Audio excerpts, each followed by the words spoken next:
to Level Up with Chef Brenda. Today we're going to spice it up in the kitchen by talking about herbs and spices. On this cutting board I have some fresh herbs, and then we're going to talk about whole spices and ground and leaf and all kinds of fun things. So over here I have this morning picked from my garden, my herb garden, which kids love to grow herbs in their garden, my Italian seasonings. So I have thyme and rosemary and a little bit of oregano here. Yum, so delicious. And then I have this beautiful Italian parsley and a little cilantro. A little fun game that's fun when you're talking about herbs and spices in your kitchen with your staff or even with kids is to play a little game. Is this cilantro or Italian parsley? So one thing you can do is smell them because they smell so different. The parsley smells so fresh. So does the cilantro, but cilantro kind of has a little bit of a citrus hint to it. So you can also look at the leaves here and you can see on the cilantro, it has these jagged edges, and that's how you can tell the difference because the Italian parsley has more of these big, beautiful folds there. So you can see really pretty, almost like lace.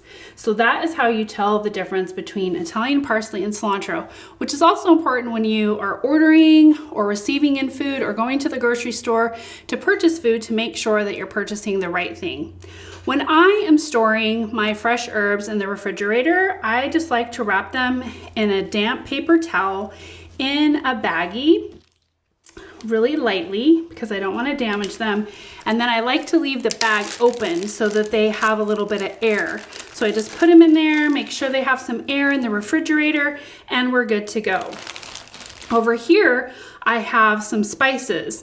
So herbs come from leaves, stems, and soft portions of the plants, where spices come from the barks, the root, the seeds, and the fruit. And so you can see there's a variety of things here that we have. We have the cinnamon, and we have a nice nutmeg. I love using the seed of a nutmeg, and you can just use a microplane and just get a little bit of nutmeg. Nutmeg is so good. It's a little secret ingredient in things like rice. So if you add just a little bit, it adds a hint of that nutty flavor, which is so delicious. And then we have our cinnamon. Cardamom. Cardamom is so popular right now. It's been trending in things like pumpkin bread, and it tastes fantastic. And we have our pepper and ginger. And then over here, we have our dried herbs and spices and the ground herbs and spices. So you can see here, I have some oregano, which has been sitting in my pantry for over a year. So it is expired. It's not very flavorful. And if you add old spices or herbs to your dishes, it can actually make them taste bitter. And you can see this is some fresh ground oregano that I actually dried and ground myself.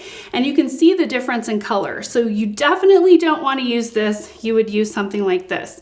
Herbs and spices can stay in your pantry for about 6 months to 1 year. I like to play it safe and just keep them for 6 months. So every 6 months I go through my pantry and make sure I have fresh herbs, dried, ground leaves of my herbs and spices. And then over here you can see there's a pepper, the chili pepper that's just been ground. We have some ginger that's been dried here, and then some wonderful cinnamon. So again, another important thing is to make sure that you're putting them in a tight container. So making sure that you're keeping them out of the light and in a dark place. So let's go spice up our kitchens.